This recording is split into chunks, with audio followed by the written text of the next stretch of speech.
Hello everyone, Happy New Year. I wish you the best. I wish health and prosperity to each one of you. And may COVID, this whole crisis with COVID-19 be over soon and return back to our normal lives. So for the first year, we will be seeing this very nice room by TryHackMe, Phishing Emails 5. It's the fifth room in a pretty new module that TryHackMe has developed on phishing. It's a very interesting module since phishing is one of the key techniques used by hackers and APTs nowadays to send malicious payloads and gain access to the systems. Now, I know that we all have received spam messages or phishing messages that they're kind of obvious, to tell you the truth, that they're suspicious emails. And many times, we have discarded them, deleted them, and no harm was done. But what you should always keep in mind is that actually the most dangerous form of phishing is spear phishing, where exceptionally crafted emails are sent to specific individuals or organizations so that hackers can gain access to them. And spear phishing is extremely dangerous because the attacking team has done a very meticulous, has done great research on its target, so they know exactly how they communicate by finding their profiles on social media. They know exactly their position in the company and their responsibilities, so it's much easier to target them with a nicely crafted email and a payload behind it. So you should really give focus on phishing techniques. This can be done in both red and blue team activities. For example, TryHackMe has another nice phishing room which actually teaches you how to use GoPhish to launch phishing campaigns. But this particular module right here, the phishing module, it's kind of on the blue team side. So what we'll actually do here is learn in the first rooms how to identify some marks of malicious emails, and then we will see how we can investigate and analyze suspicious emails and attachments, and then finally we can see how we can defend ourselves in various techniques.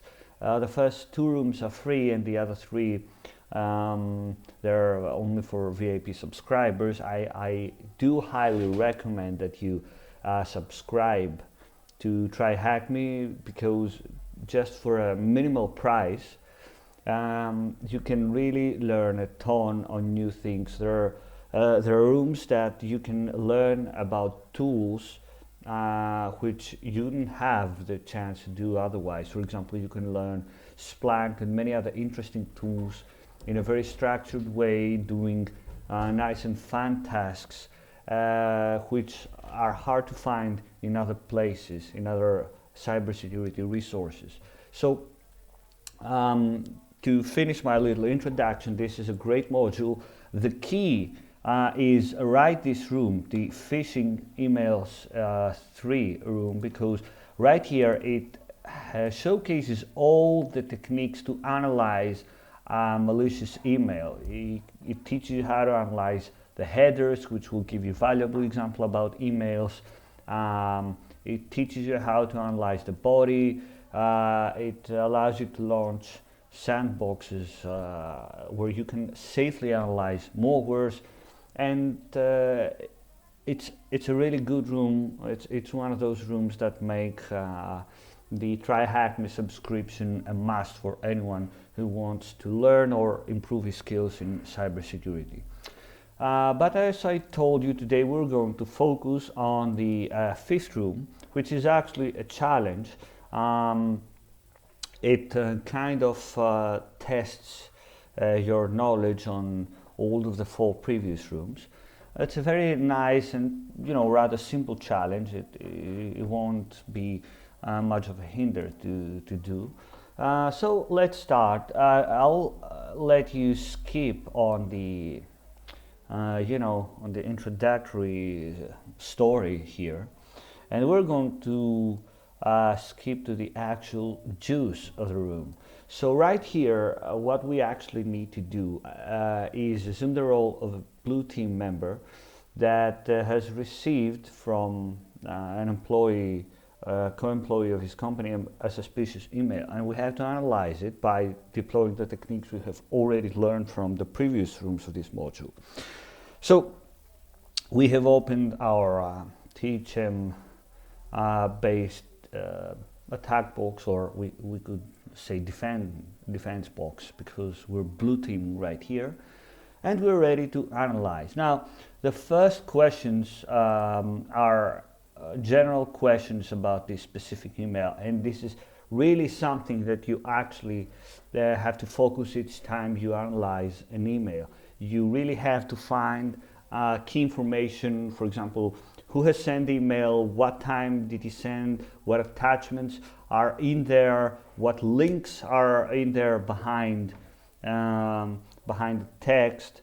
But mind you, this should be done using extreme caution. For example, if you are reviewing a suspicious email, you should never actually visit the links. You should never actually open the attachments, because they're actually the payloads, and they can trigger a connection back to the attacker, or they can start installing malicious software. So keep in mind that you should never open attachments. You should just analyze them on a sandbox, and you should also never visit links. And many times those links will be hidden. For example, you might receive a malicious email which is crafted to look like it comes from, let's say, PayPal, and there might be a button where it will redirect you to cancel your order page, but this actual button might have a malicious link behind it, so you should never actually open links or attachments. So let's see this nice challenge here.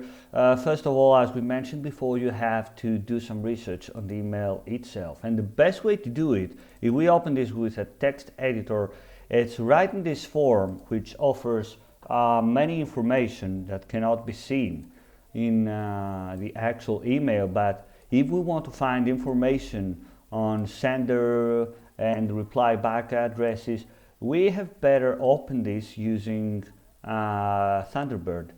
So we can actually go here to open with, and open it with Thunderbird Mail.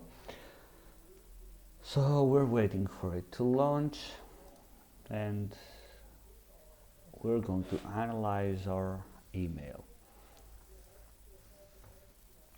It's right here. We have maximized the window to get the most information. So the first question right here, let's close this. The first question is what the email's timestamp. Now, timestamps are generally the time where the email was generated, and we can actually find it right here. Of course, now the question here is not so well crafted, because it gives you this format, which however it's not followed in the right way. I mean, I highly suspect that this one right here should be 2 digits, but anyway, it's a pretty straightforward question, and the answer is right here. This is a timestamp, and you actually put this answer right here, and it will be accepted. Now the next question is, who is the email from? And let's see here. It requires actually the title and the name.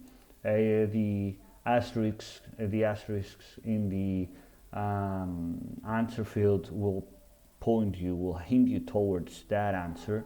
So this is actually the name. It can be found here. What is the email address of the sender of this email? That's pretty straightforward. You can find it right here. It's the info at newtawamarine.com. It sounds like a funny name, but I don't know what it is. So we have successfully answered the third question. What email address will receive a reply to this email? Now, many times, and this happens in legit mails as well, the reply to address will not be the same as the sender address. For example, if your bank sends you a statement of your card, then it will probably not accept any replies. But sometimes when, for example, you have asked for customer service and one of the employees answers some of your questions, the reply to address will be a general customer service email address, and it will not be that specific address of this employee.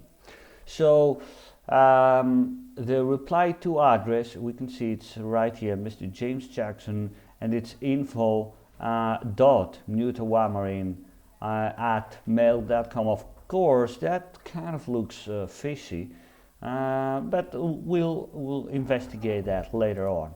But that's a kind of big red flag that something is actually wrong, because right here we're not talking about the same domain. All right, here the domain is this, and here the domain is the mail.com. So this one is a crafted email to look like this.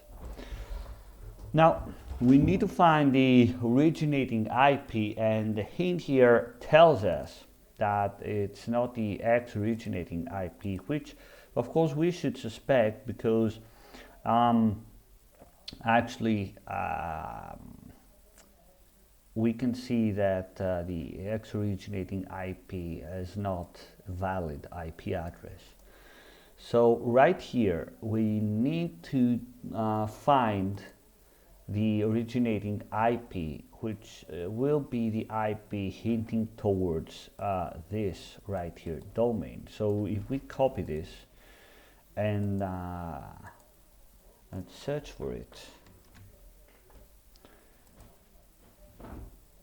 and we can say right here that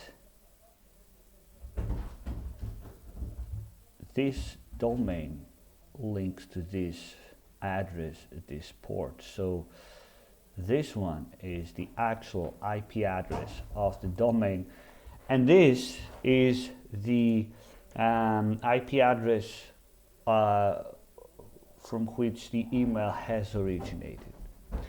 Now the next one is, who is the owner of the originating IP? And we don't have to include a dot in our answer. So right here we know this this right here. So we need to find the owner of the originating IP. So we're going to grab the originating IP, which links to, as we mentioned before, this domain, and we're going to launch a simple whois command. Now, yeah, probably does not have internet connection, so we're going to have to use our own.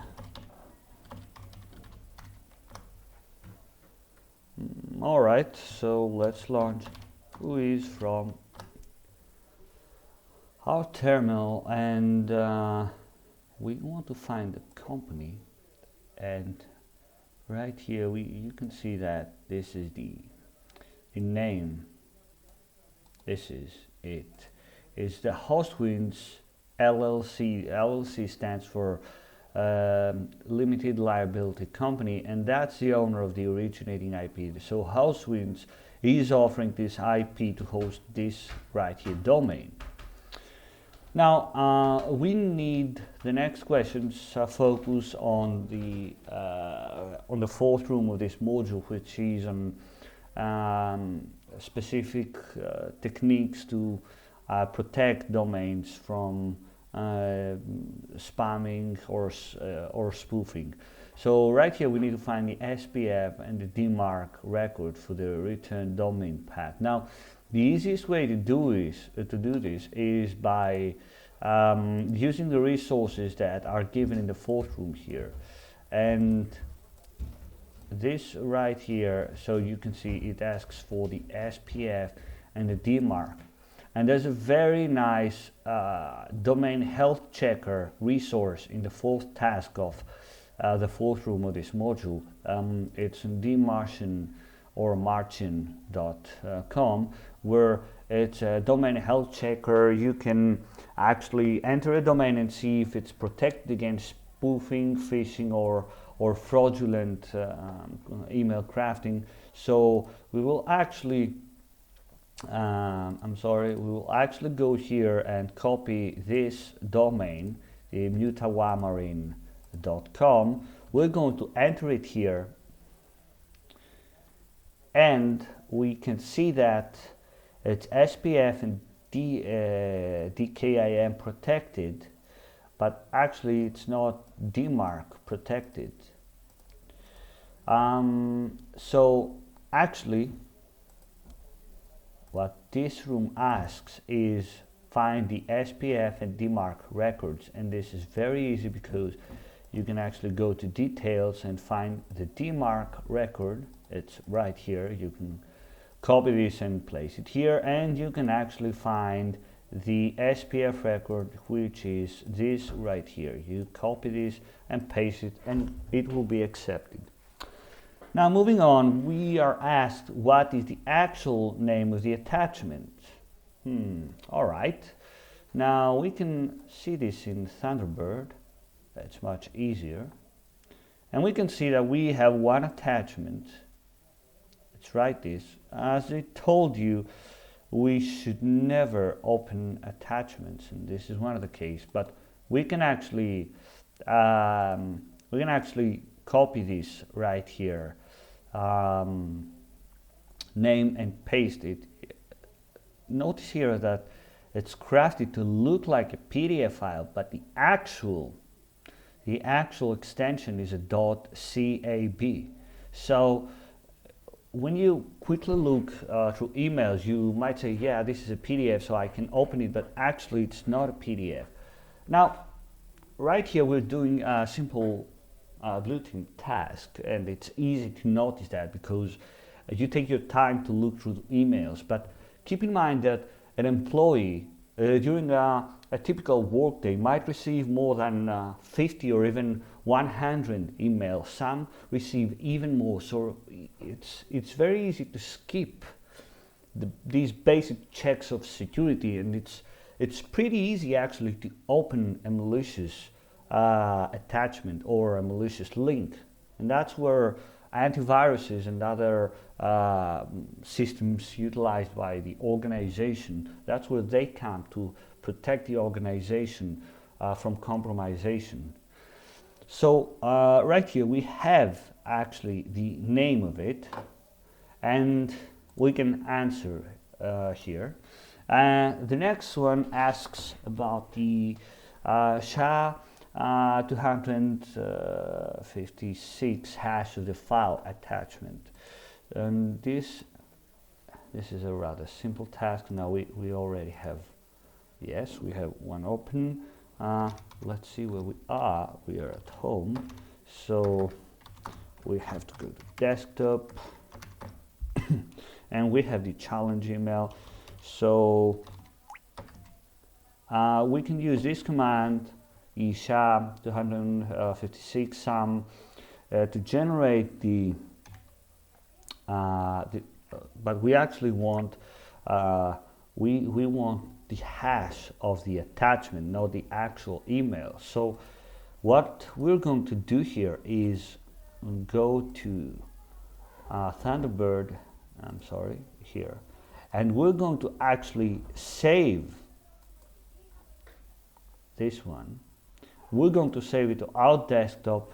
Remember, we're not opening it, we're not doing anything that could compromise our system. We're just saving it so that we can analyze it. So if we go here, we can see that it has been generated, and by typing the command I showed you before, we can actually get the hash of this file.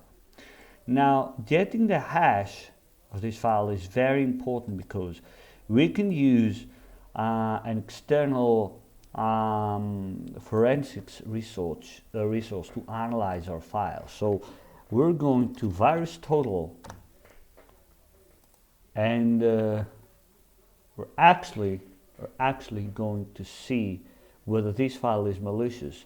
You can upload the file itself, or you can analyze a link, but we are going to use the search tab and search by its hash.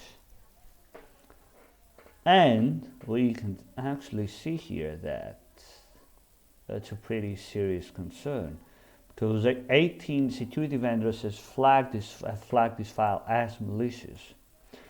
So you can see here that it has been identified as a Trojan or a malware, so it's actually a suspicious file that may allow an attacker to create a backdoor to our system and gain access to it.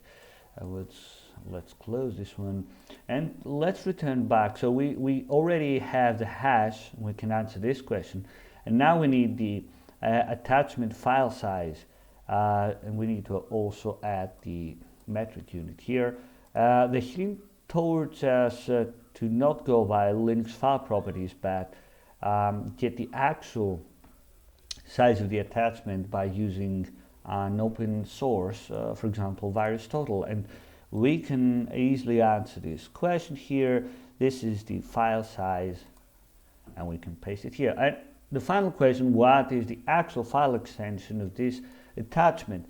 It's a RAR file. You can see it here, and you can answer this question, and the challenge is completed. Now, using VirusTotal, you can actually get some more nice information like submission history and other valuable information. So you can actually see which vendors have marked it as suspicious. Now there are some contradictory results here, because you can see that some of the most known antiviruses like Bitdefender or Komodo or I don't know, Avira have not detected this file as suspicious. So you should always be very cautious when analyzing files and when opening attachments. If something looks fishy, it's better to leave it. So this is the walkthrough, the video walkthrough of this challenge. It was a pretty straightforward one. You won't have a hard time doing it, and you know, I get a feeling that we have spent maybe more time than we should by saying different things, but I highly recommend you to do more challenges like that. You can find many challenges on the internet on forensics and email analysis, and you can really improve your skills, because it's one of the most common threats you will deal with as a blue team member. Thanks for watching. I wish you a happy, healthy and prosperous year, and I hope to see you soon in my next TryHackMe video walkthrough. Thanks a lot for watching.